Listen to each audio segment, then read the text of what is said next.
Zoom DV Réunion, notre invité du jour. Bédie, t'es là? Oui. Par contre, tu as fait un petit sondage avant de commencer pour voir si les personnes présentes connaissent Maxime Lahope. Chantal? Oui, bien sûr, oui. Maxime Lahope, oui. Un titre à marquer ou bien... Avec Benoît Boula. Le machin, la rose est tombée, c'est lui qui a chanté ça ou pas? Si, Ouais. si. Voilà, ça. Et puis moi, ce que m'a aimé, c'est avec Benoît Boula. Margot? Je connais les chansons, mais je connais pas les vraiment parce que Momo l'a dansé sur son chanson dans son mariage. La danse, la rose est tombée, là, tout ça. Donc, le livre Nous s'accorde dessus, aujourd'hui, appelle Maxime Lahope, un chanteur populaire, souvenirs, textes et chansons. D'abord, on va faire un petit peu le tour de ce que Spédite a déjà écrit, parce que c'est pas son premier livre. Spédite? En fait, c'est mon premier livre. Là, c'est une réédition, mais c'est le premier livre que m'a écrit en 99, quand Maxime Lahope était encore vivant. Et là, il vient d'être réédité par les éditions Ophi en juillet 2020. Ce livre-là, il est sorti pour la première fois en 99, en décembre, le 20 décembre 99. C'est une date symbolique. Puis, oui. entre-temps, on a écrit 2 autres livres, plus la traduction en créole réunionnais de l'Évangile selon saint Marc. Et là, le livre en question, il vient de ressortir en réédition, là, mois de juillet cette année. Réédition, mais même les photos, la couverture a été travaillée, c'est la même couverture. La couverture a été travaillée, elle est vraiment belle par la maison d'édition. Les photos les présentaient autrement. Non, c'est une réédition, en fin de compte, qui renouvelle le livre. Le livre, c'est un livre en 3 parties. Oui. Avec première partie, Chemin Paradis, là c'est son enfance, l'adolescence et après l'adolescence. Oui, son parcours musical. Oui. Donc, il raconte un peu sa vie, en fait. Enfin, voilà, c'est sa biographie. D'accord. Ça, c'est la première partie. Par contre, c'est pas une biographie. C'est où l'a créé, c'est où l'a inventé, c'est lui la demande d'écrire. Non, on l'a pas inventé. Voilà. C'est-à-dire que, en fait, Écoute Ali raconte sa vie et son bonnes histoires, hein, parce que quand il raconte tout en même temps. Pendant 3 ans, nous l'avons enregistré. Après, nous l'avons organisé en 3 parties. La vie, les œuvres, et puis 2-3 causements, que nous l'appelons ça causements sans musique. C'est les devinettes, les contes, sa discographie. Ce que l'il a fait, justement, comme disait Alexin, c'est que l'il a fait beaucoup d'autres choses en plus que la chanson. Mais il y a beaucoup de gens qui ont fini oublier parce que comme il a commencé en 1949, que les gens les plus âgés, peut-être qu'ils rappellent toutes. Il a joué la comédie, il a fait pas mal de théâtre avec Vollard, avec la salle Saint-Jean, il a fait pas mal de théâtre, il a fait des clips, il a fait des collaborations avec d'autres chanteurs pour des causes humanitaires comme pour le sida. Là. Il a beaucoup chanté pour les lépreux de la montagne, du temps où il avait des lépreux à la montagne. Et surtout, ça nous la manque à nous en tant que ses enfants, c'est qu'il était conteur. Les histoires ont plusieurs qualités. Dans les histoires classiques, c'est très long. Et dans les histoires comiques. Criquet. Lièvre avec Jaco au bal. Lièvre avec Jaco, c'était 2 copains. Ils marchent ensemble. Un jour, Lucifer, il donne un bal. Mais pour rentrer dans ce bal, il fallait laver corne. Mais Lièvre, il n'a pas un corne. Jaco non plus. Comment je défais pour le bal, mais ça, tu veux y aller parce que là-dedans, il y avait jolie dame. Alors, je suis bien habillé, mais il n'a pas un corne. Comment il fait? Lièvre toujours plus futé, il dit écoute-moi Jaco, on prend la chire, on fait fondre, faire nous cornes. Alors vraiment, vous parti acheter dans la quincaillerie, gros botte la chire, la fait fondre, et puis la mettre à autres 2 cornes chacun. Mais je la rentrée. Le Lucifer, son policier était au barreau, la vie, comme tout le monde, je n'ai corne. La rentrée, je la dansé. Mais pendant minuit, corne la fonde, parce qu'il était dans la chaleur. À un moment donné, le roi Lucifer, il regarde comme ça, il voit des boucs sans corne. Il a dit avec son bon policier, il a dit que ça, il est sadé là. À côté de la pointe corne. Allez, trappe-moi ça. Là, tous les deux là, courir. Alors, après, mais en chemin, il y avait encore d'autres policiers. Toujours un policier, Lucifer. La trappe, il y avait un bout de trappe à lui. Alors, il dit, bon, il a pris son cuisinier, il a dit, mets à manger dans le marmite. Fais cuit. Alors, Lièvre dans la marmite, Il a senti quand la calère commence à chauffer là. Il a pissé. Ça a fait chut. Le roi l'a dit les cuits. La lèvre couverture, elle vient en avant. Mais ça, de mon n'y rappelle plus parce que Non. au bout d'un moment, il a arrêté de faire son bon compte sur scène. Mais il a continué à raconter à ses enfants et à ses petits-enfants. Ouais. Donc, il avait D'accord. beaucoup de contes. Il y en a des contes que personne d'autre ne connaît. Ça, il intervient aussi sur Radio Corail de temps en temps pour raconter Oui. ces contes-là. Ouais. Et même dans ce temps difficile, c'est un boucle à partie l'école quand même. Oui. Partie l'école, Alors, écrire. bande de monde pauvre comme lui était dans son enfance, là. Les rares étaient ça va à l'école. Mais finalement, lui, il a été scolarisé jusqu'à peu près l'âge 14 ans. À 14 ans, lui, il passe en fin d'études, parce qu'à l'époque, là, les gens des milieux pauvres, ils ne savent pas collège, tout ça. Hein. Il a passé en fin d'études pour préparer le certificat. Parce que l'école était avec là pour bande de monde de son milieu. Il a parti en fin d'études pour préparer le certificat, avec le certificat où tu peux devenir instituteur hein, dans ce temps-là. Hein. Quand on arrive en fin d'études pour préparer le certificat, il faut avoir des livres. À l'époque, il n'y avait pas les parents d'élèves, que tu avais des associations pour donner livres. Hein. Sa maman était une femme pauvre, elle était toute seule pour élever son fils. Elle n'avait pas les moyens d'avoir des livres. Elle a parti à la mairie pour demander une aide pour acheter des livres pour son fils. Le maire a répondu à elle, il n'y a pas enfant bâtard. Enfin, il avait papa, mais son papa n'était pas avec son maman, quoi. Il n'était pas reconnu, quoi. Il n'était pas reconnu, voilà. Tout le monde a un papa, hein, mais des fois, le papa, il ne reconnaît pas l'enfant. À l'époque, c'était comme ça, malheureusement. Voilà. Donc, c'était comme maintenant, de nos jours, il dit plutôt un enfant naturel, ou bien il dit même pas, parce qu'il dit un enfant, c'est un enfant, quoi. Et à l'époque, le Bonnat et les autres bonnes moralisateurs, là, il a dit comme ça, il n'y a pas enfant bâtard. Donc, à un moment, tu es obligé de tirer à l'école parce qu'elle n'avait pas un moyen d'acheter livre. Mais il était un élève correct, hein? Il travaille pas mal, sauf qu'il avait des fantaisies dans la tête, il n'aime rien que chanter et puis faire les poèmes, les poésies. Et puis, par exemple, si son bon camarade, il double de classe, il veut doubler aussi pour rester exote. Il veut doubler parce qu'il aime la maîtresse. Oui. Mais il n'était pas un mauvais élève, jusqu'à tard. Quand nous étions petits, il a longtemps, il était fini de quitter l'école, mais il te rappelle encore pas mal de choses sur l'école. Surtout les poésies, hein? Ça c'était son truc. Et les chansons. Quand nous étions petits, il avait chanté pour nous, bon peu de chansons il y avait à apprendre à l'école. En français, bien sûr, hein? Les chansons françaises anciennes. D'accord. Mais justement, il a commencé à chanter en français, lui. Il a commencé à chanter en français son premier radio-crochet, parce qu'il était chanté en créole uniquement dans la famille, dans les mariages, dans les trucs privés, quoi. Et à l'époque, là, bon chanteur, tu ne chantes pas créole en public. Et lui, il pense que de monde n'aurait pas aimé le créole. Donc, il a fait de la chanson française en ce temps-là, et c'est avec ça que il gagné les prix. Et c'est à partir du moment où il a rencontré Georges Fourcade. Georges Fourcade, là, il est devenu un peu son maître, alors. Hein. Georges Fourcade était déjà un vieux de la vieille. Et puis, Georges Fourcade connaissait la musique, etc. Georges Fourcade, c'est ça de la écrit Fleur Fané, hein, mais que pas si ça t'y connaît. Fourcade l'a dit à ben Maxime, pourquoi vous ne chantez pas en créole? Et là, il a eu un déclic. Il a commencé à chanter en créole. Fourcade explique à lui comment faire, comment écrire les chansons en créole. Et Fourcade était un peu son professeur, alors. Et Maxime, tu es un grand voyageur aussi, là, voyage. Un peu, ouais. Il a voyagé beaucoup à Maurice, à Rodrigue. Il est parti en France aussi, mais pas pour faire des concerts. Hein. Il est parti en France parce qu'il a gagné une récompense au Sénat. Il a gagné une récompense au Sénat et le bon sénateur a dit à lui, ben, chante un morceau. Donc, il a chanté aussi au Sénat, mais il n'a pas fait de tournée en France. Mais par contre, il a fait une grande tournée en Amérique du Nord et au Canada avec Bernadette Ladoge et la troupe de Bernadette Ladoge. Donc, déjà dans notre famille, c'est le premier que l'a parti en Amérique. C'est bien ça. Par contre, Spédit, tu peux lier à la partie, ça que la partie santé, le moment tu ne connais pas. Alors, il faut savoir que Maxime Lahobe, c'est un enfant qu'elle arrivait un peu sur le tard. Sa maman, là, elle est avec un homme, donc avec qui elle n'était pas mariée. Mais en fait, elle était veuve et elle avait déjà 10 autres enfants. Donc, Maxime Lahobe avait 10 demi-frères et sœurs.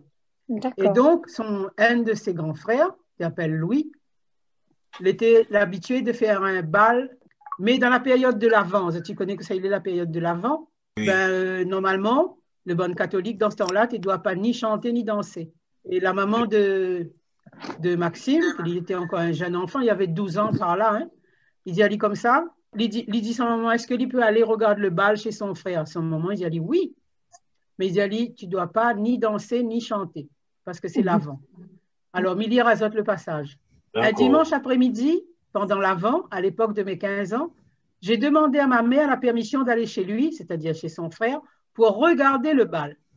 Ma mère était stricte sur la religion.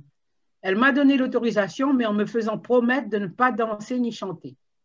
Arrivé chez mon frère, je me suis mise dans un canapé, dans une chambre, d'où je pouvais voir les gens danser au salon.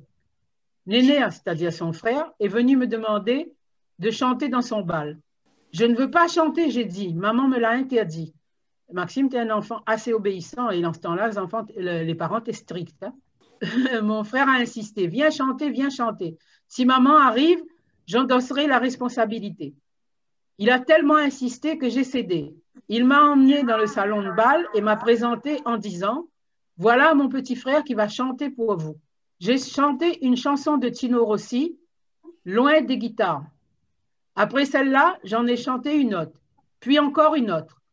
Parmi les invités, un monsieur a sorti un billet de 5 francs, c'était une grosse somme pour l'époque, et me l'a donné en disant « Ça, c'est de la voix. Oui, ça, c'est de la voix. » Certaines personnes ont quitté le bal en passant devant chez moi. Voyant ma mère assise dehors en train de prendre l'air, ils lui ont dit « Madame Kess », ça c'était le nom de sa maman, « Votre petit garçon est charmant et il chante vraiment bien. Il est en train de chanter dans le bal. » Ma mère s'est levée aussitôt, a pris un grand fouet et s'est précipitée chez mon frère. De là où j'étais, je l'ai vu arriver. Je me suis faufilée par derrière et j'ai couru chez nous. Elle est entrée, elle n'a pas demandé d'explication, elle est tombée sur mon frère avec son fouet au beau milieu du bal. Mon frère n'a rien dit. Il s'est laissé fouetter sans broncher. Le bal s'est terminé à 6 heures comme d'habitude. En rentrant, ma mère m'a retrouvée l'attendant à la case. Elle ne m'a rien dit. C'est son frère qui a tout pris. Voilà. Et le frère, même s'il était adulte, il a encaissé la correction sans rien dire parce qu'il connaissait que sa maman ne veut pas que le petit garçon. Dans le livre, on a plein d'anecdotes comme ça qui fait partie de son enfance. Tous les textes sont écrits en français, alors finalement, c'est pas les textes en créole. Le texte de la vie, de sa vie, il est écrit en français. Voilà. D'accord. Après, on a les contes, les écrits en français aussi. Et ça, les écrits en créole, c'est les devinettes. Bien sûr, c'est les textes de chansons. Donc, si vous voulez, le livre est un peu bilingue. Parce qu'il faut savoir que c'est Maxime Larope lui-même qui l'a demandé, qui écrit le livre en français. Il te veut que son livre, il peut être lu par tous les publics. Par tout le monde, ouais. Mais son bonne devinette, tout ça, nous ne peut pas mettre en français parce qu'ils perdent le sens. Donc, nous la laisse en créole. Et les textes de ces chansons, La Rose est tombée, tout ça, Notre bon vieux temps avec Benoît, tout ça, les écrits en créole, bien sûr, les textes de chansons. Le deuxième partie, c'est le Cosmos sans musique. Là-dedans, on a des poèmes en français, justement. Oui. Voilà, justement, de Mouni ne connaît pas aussi que Maxime Larope a écrit des poésies. Certains en créole, mais quelques-uns en français. Parce qu'il n'était pas un monde qui était contre la langue française, hein, pas du tout. Il était défendre le créole à sa manière. Primali en créole, il était mettre la langue créole en avant, mais il n'était pas contre la langue française. Expédite, mais là, ça a choisi un poème en français, alors peut-être. Vous voulez Milly un poème en français? Milly rajoute le poème qui appelle Manenen, et c'est une poésie qu'il a fait en hommage à sa grande sœur, que la pratiquement élève à lui. Parce que, comme Midiazot, il était tout seul avec une mère, sa maman était déjà veuve, et elle travaille, hein, elle était coursière pour des entreprises dans Saint-Denis. Et sa grande sœur, qu'elle avait au moins 20 ans de plus que lui, hein, la occupe de lui. Donc, il t'appelle à lui, Sanenen. Il a resté attaché à c'est ma tante alors, jusqu'à sa mort. Hein. Donc, ça s'appelle Manenen. Manenen était très belle dans sa robe de dentelle. À la messe le dimanche, me tenant la main en silence. Quand j'étais plus petit, bien plus qu'aujourd'hui, elle rangeait le berceau dans lequel je dormais. 20 ans plus tard, je devenais soldat. Pendant que je faisais la sentinelle, je pensais combien la vie d'autrefois était belle. Un jour de permission, je revins à La Réunion. Ma nénène m'avait quitté et j'ai beaucoup pleuré. C'est émouvant. Il a fait ça pour ma tante, sa sœur, s'appelle Coralie. Moi, je n'ai pas beaucoup connu la maman de Maxime Larope parce qu'elle est morte, nous étions très petits, elle avait 7 ans. Quand elle est morte, elle était très âgée. Mais on a connu donc ma tante Coralie. Maxime Larope était considéré un peu comme sa maman aussi, quoi, sa nénène. Jusqu'à temps qu'elle est morte, il t'appelle elle Nénène.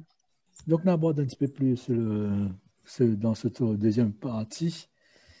Là-dedans, même justement, on a des trois cosaquins choses, des histoires. Tu veux entendre 2, 3 choses? Devinette. On va voir si tu connais la réponse. Allez, il commence par un connu. Les bons, Alexandre, il peut faire ça? Oui, les bons. Allez, ouais. Il commence par un connu. Écoute bien. Quand la caserne est verte, tout soldat est blanc. Quand la caserne les jaunes, tout soldat est noir. Papa, non? Ouais. Ça? Philippe, il est fort ou? Mieux ça. Allez, encore un. Quand moi les jeunes, moi les verts, comme il vieillit, il vient marron. Oula. Allez, Non. Jujube alors. Il vient marron, Non. il vient marron, il vient marron. Vient marron. Ça Allez, passe? Il est vert quand il est tonne. Ah, bah, Cherche bien, les courants à La Réunion, ça. Bah ouais, Saint-Paul, Nana, côté cimetière marin. Saint-Paul, oui. Saint-Hélène-et-Domaine. Saint-Hélène-et-Domaine. Ah, bah le coco. Voilà, tout de suite le. Tu as compris le sens au moins? Le truc, c'est bon? L'image? Redis un petit coup la devinette. Quand moi les jeunes, moi les verts, comme il vieillit, il vient marron. Voilà, parce que ouais. le coco, quand Oui, le coco, oui. les tendres, les verts, Oui. après, Oui. quand les vieillit, il est plutôt marron. Oui, il devient, voilà. Oui. Bah, quand il est D'accord. sec, là. Ouais. Allez, Ouais. pour rester dans les fruits. Hum. Barrique en dedans, de vin en dehors. Raisin. Non. Barrique en dedans, de vin en dehors. Ah, jambon. Jambon. Voilà, jambon. On est un peu nuls, hein, quand même. Hein. Ben non, ben ça, c'est des cossins choses que n'a bon peu de monde, il ne connaît plus. Barrique, c'est le grain. C'est le grand. Oui, voilà, le grain. ouais. Et dedans, dehors, c'est les affaires, la couleur de vin. La chair. La peau, la La chair. chair, ouais. Ah, ouais. Allez, encore une connue. Allez, Un petit Philippe. mamselle sur Ouais. le bon chemin, tout de monde y passe, il embrasse à elle. Ça, de monde comme là, il ne connaît plus ça. C'est pas un fruit. pas Un un petit fruit, là. mamselle sur le bon chemin, tout le monde y passe, il embrasse à elle. Non, vous avez Bien fait sûr, le ça, bon tu ne chemin. connais plus parce que ça y existe pratiquement plus. Ben, Il dit, moi, une affaire, ce moi. Quand on entend ça, moi. Saint-Hélène, un quartier, appelle comme ça. Saint-Paul aussi dans un quartier, il appelle comme ça. Mais sur le bord chemin, tout le monde y passe, il penche, il embrasse à elle. C'est un arbre alors. Non. Et où j'ai mon un quartier comme ça dans le Saint-Hélène? Dans le Saint-Hélène, dans le Saint-Paul, un quartier, comme ça. Ben, Saint-Paul aussi. il appelle comme ça. Bon, Robinet. donne-nous la réponse alors. C'est la fontaine publique. Petit fontaine Ah, La ouais. fontaine Ah, publique. ouais. C'est vrai. Et quand nous, t'es ouais. petit, t'es commun, t'es courant. Tout à fait. Je rappelle ça, moi, là. Alors, Oui, c'est un ma dernier, Même si on moi, est on a nul, mais feuille, bon. mais moi, on n'a point ni tronc ni branche. Alors, la feuille, n'a pas ni tronc, ni branche. Un objet. Un objet banal, hein. Que ça, nous connaît que dans la feuille. Maintenant, une dans mon main, là. Ah, ben un livre alors. Ouais, Voilà. Un livre, bien un cahier. Ben oui, Ouais. ben les livres. Un cahier. ça va loin. Après, quand on calcule bien, c'est oui, c'est ça même. Ouais. Dans ce week-end, dans ce parti-là aussi, on a des histoires, souvent des histoires artisans, des histoires compées à lièvre. Ouais. Oui. Oula. Ouais. Dans les comptes et pour d'autres informations, mais continuez à raconter ces comptes-là sur scène. D'accord.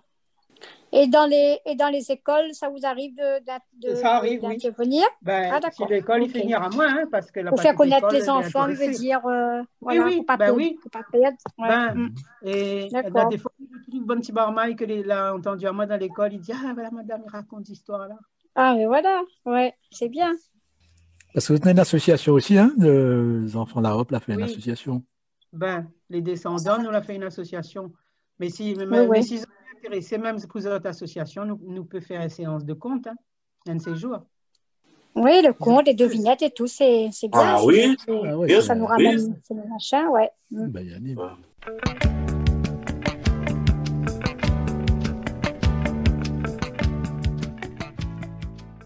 Nous allons aborder le troisième partie. Le troisième partie, c'est parce que tu allais là avec des questions, tu vois, parce que il y a une demande qui s'est écrit si la rose est tombée, les Ali. Oui. Voilà. Donc, Ouais. je crois qu'il explique la rose est tombée dans le livre, non? Connue. Il explique, non? Comment? Il explique la rose est tombée, Comment? non? Oui, alors La Rose est tombée, c'est une chanson parce que Maxime, à l'âge de 19 ans, quand le bateau Léopard, le bateau des Alliés, a débarqué à La Réunion, la bombe réunionnais l'a engagé dans la France libre. Il avait 19 ans, il l'a engagé à aller dans la France libre, c'était pour combattre contre les nazis. Oui, oui. Et donc, il a été enrôlé comme militaire à Madagascar. Il a fait 2 ans et demi là-bas à Madagascar. En ce temps-là, bonne jeune de son milieu, là, les rares de tes voyages. Les rares de tes quittes la Réunion. Donc, il a vécu 2 ans et demi à Madagascar, où là-bas, il a appris un bon peu de choses sur les ancêtres des Réunionnais, sur les contes malgaches, tout ça. Et il était très impressionné de découvrir la culture malgache. Et il a compris ça que les Réunionnais l'ont hérité de Madagascar. Bon. Et là-bas, un soir, il y avait le mal du pays, parce qu'il pense son cage, il pense la case son moment, tout ça. Il a écrit, il n'était pas encore vraiment connu comme chanteur, hein, il avait quand même 19 ans. Il a écrit cette chanson-là, La Rose est tombée, où il raconte un peu comment les choses y se passent à La Réunion et que finalement, il a un peu la nostalgie de son pays, quoi. Et puis, c'est un truc qu'il avait écrit dans son cahier romance. En ce temps-là, les gens avaient un cahier dans lequel ils étaient écrit les chansons qui intéressent à eux. Et il a oublié ça dans un coin.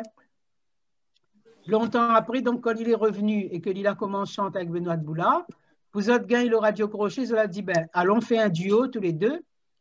Et ils ont cherché que ces autres ça chanter. Et c'est là qu'il a retrouvé ça dans ses cahiers. Il a dit, Benoît, allons chanter ça, La Rose est tombée. Zola chante La Rose est tombée dans le radio crochet, Zola gagne le premier prix. Et c'est comme ça que la chanson est devenue le succès que tout le monde y connaît.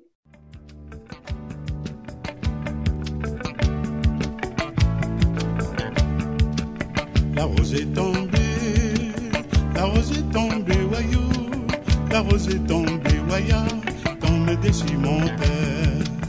La rose est tombée, la rose est tombée, voyou, la rose est tombée, voya, tombe des cimentaires.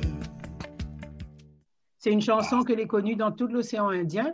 Et moi, je l'ai rencontré une Mauricienne longtemps après. Un jour, je l'ai rencontré une Mauricienne. Elle dit moi comme ça, elle a entendu La Rose est tombée toute sa vie, depuis étant petit, au point qu'elle était croite à une chanson mauricienne, même si les paroles étaient en créole réunionnais. Elle était croite à une chanson mauricienne parce que toute sa vie, elle a entendu cette chanson-là.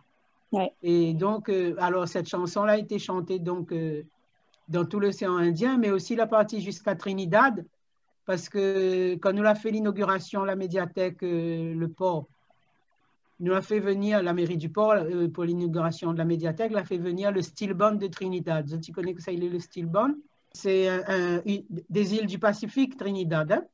C'est des Antillais qui parlent anglais. C'est pas des francophones. Hein? Et donc, ils sont venus pour faire le spectacle dans l'inauguration. Et ils ont joué La Rose est tombée sur cette Steel Band, sur cette bande de percussion en bidon là. C'est super. Hein? Donc, c'est une chanson qui est devenue un peu internationale, quoi. Mastan apprend ça en guitare. Oui, Mastan a fait, avec Maxime même, hein, il a fait un arrangement super, différent de ce que c'est. C'est le même air, mais Mastan arrange ça à la guitare et il a chanté ça d'une certaine façon avec Maxime. Et Maxime t'aime bien, et puis je la sorte un 45 tours à l'époque. Canon la pâture et mettre ton sape au baron. Sur ce cabas, savon la pâtumée.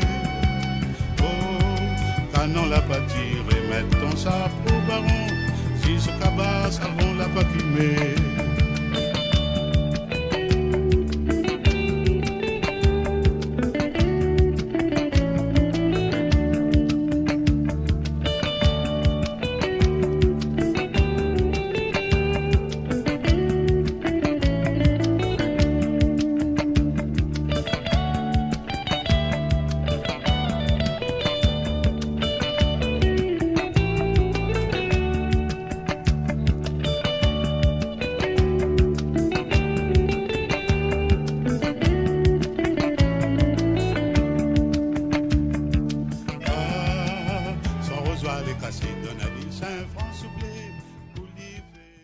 Maxime, tu aimes bien cet arrangement de Mastan.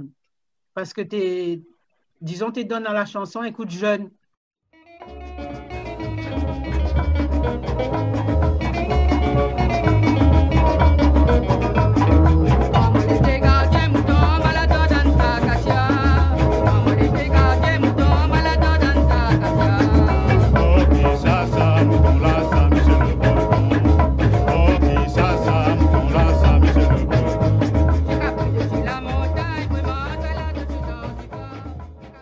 Et Benoît, tu es son fiancé? Non. Provocation esprit. De Mouni croit ça. Qui? Ah non, oui, au départ, on croyait, ouais. Ouais, t'as de Mouni croyait que Benoît et Maxime étaient ensemble et qu'en fait, quel était notre moment. Par exemple, une anecdote, quand Maxime l'arrête de chanter, nous la prend la relève, nous les enfants, et avec mes sœurs, tout ça, nous l'a fait des spectacles, notamment pour un club 3e âge au Tampon. Et quand nous t'es fini de chanter, le bon personnage, Elani nous l'a dit, vous allez pareil autre moment, sur scène. On l'a connu autre moment, vous allez pareil autre moment. Alors que Benoît, en fait, et Maxime, c'était 2 partenaires, mais il n'était pas du tout, il n'avait pas une relation sentimentale entre eux. Benoît, il avait sa propre vie. Et Maxime, elle était mariée qu'à notre moment. Et pareil, alors la médiathèque du port, donc, qui porte le nom de Benoît Boulard. Benoît Boulard, ouais. Ouais, un jour, ma fille, donc la petite fille de Maxime là, ma fille, il perd sa carte. Moi, habite au port. Elle y perd sa carte. Et tout le bon employé commence à rôder et il dit trouve sa carte, c'est la petite fille de Benoît Boulard. Tu connais Sully Andoche? Oui. Benoît, tes autres nénènes. C'est la nénène bonne la famille Andoche. Et nous habites la Source et Benoît, tu habites rue Saint-Philippe dans le même quartier. Donc, nous, t'es un peu voisins. Nous l'a toujours connue à elle, puisque elle a commencé à chanter avec Maxime en 52, mais t'es même pas né. Alors, on voit. Avec son guitare, pour des francs 50, ma dotée qui chante enfant bâtard. Avec son guitare, devant petit bazar. Maxime, là, on aussi hommage aussi aux autres artistes aussi, comme Madoré. Oui, Madoré, t'es un grand camarade. Tous les deux, t'aimes bien le coup de sec. Hein? Souvent, il te ramène Madoré la case, quand nous étions petits, tous les deux, fin de boire. Mais ils étaient encore debout de 6 autres gens, même, ils disaient, vous êtes roule pas à terre. Hein? Nous n'étions pas contents parce que nous étions petits, nous n'aimions pas que notre papa y boire. Roule à terre, mais il était boire bien avec Madoré. Là, moi, t'es pas content, là, comment t'es pas content parce que tu dis à nous, embrasse mon camarade. Beaucoup des enfants n'aiment pas, embrasse tout.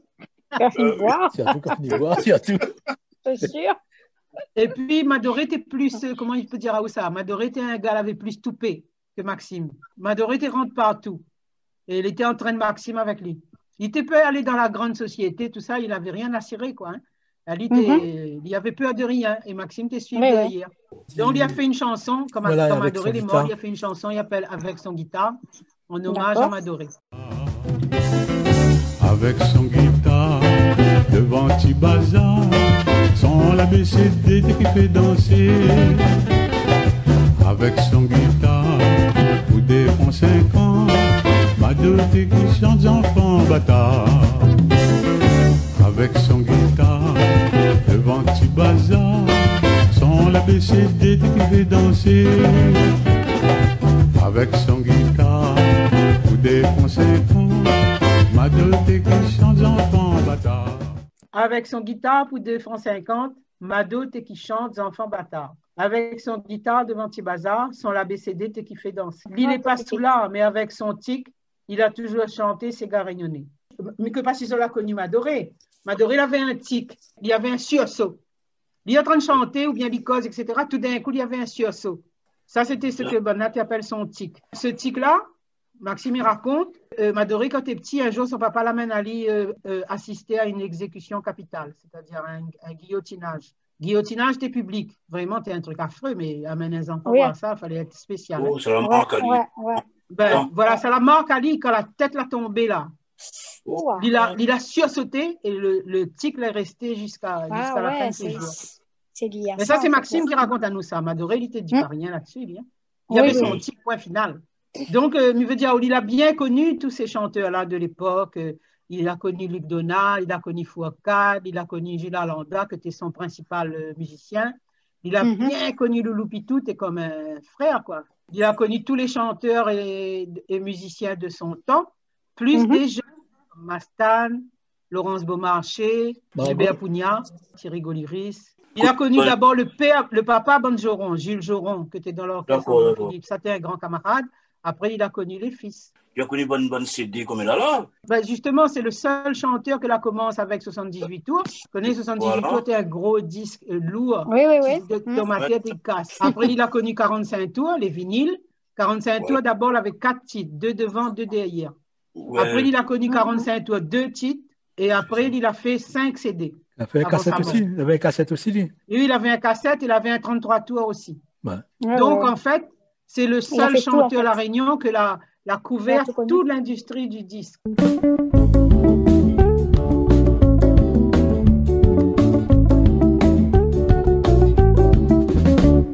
Il a marqué aussi le monde médiatique avec son Madina. Oui, alors Madina aussi, Nana, une histoire. Quand nous étions petits là, jusqu'à dans les années 70, hein, la radio, tu ne jouais pas à longueur de journée comme maintenant là. Tu commences vers 6h30 du matin jusqu'à peu près 10h du soir, par là, minuit, disons minuit. Mais avant la radio, il démarre à 6h30 là. Tu mettre l'intro de Madina.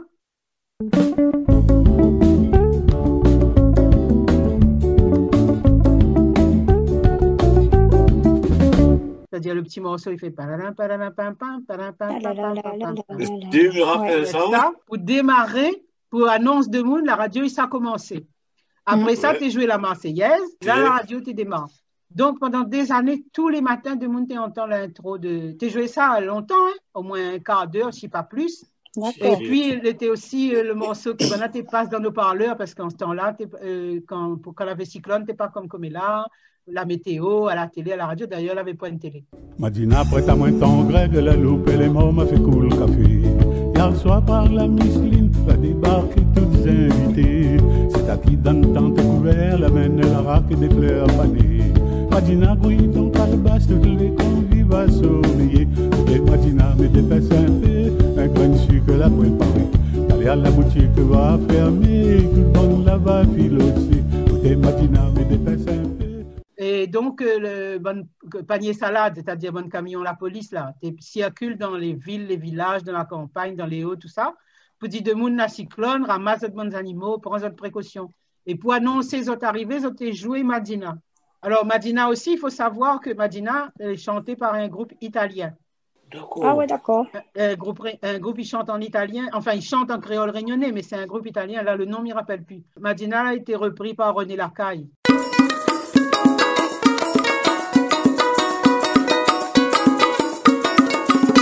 Madina, prête à moi ton grec, la loupe, les mots, a fait cool le café. Hier soir par la Micheline, bonnes invités, mais la débarqué. C'est à qui donne tant de couverts, qui porte la raque, qui flaire fané. Et ben, la chanson s'est répandue en Europe, et donc Madina a été repris par ce groupe italien. Le nom, là, il revient pas moins.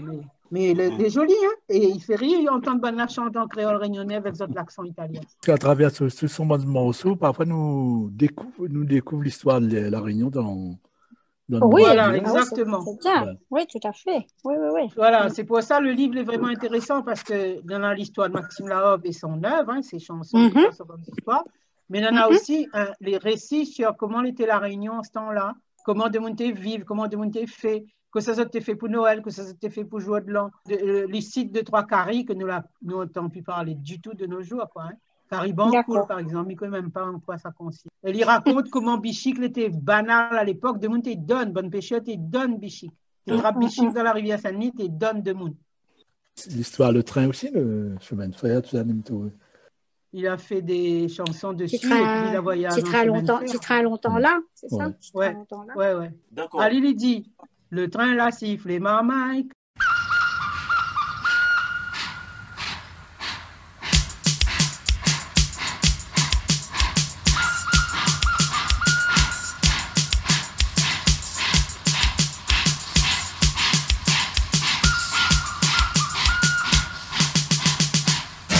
Lundi matin, quand moi t'es qui prend le train, dans la rue du grand chemin, avec mon morceau de pain, on s'approche sur le côté, mon sous-bic dans mon main, quand même t'es qui fait frais, pour que je gagne le train.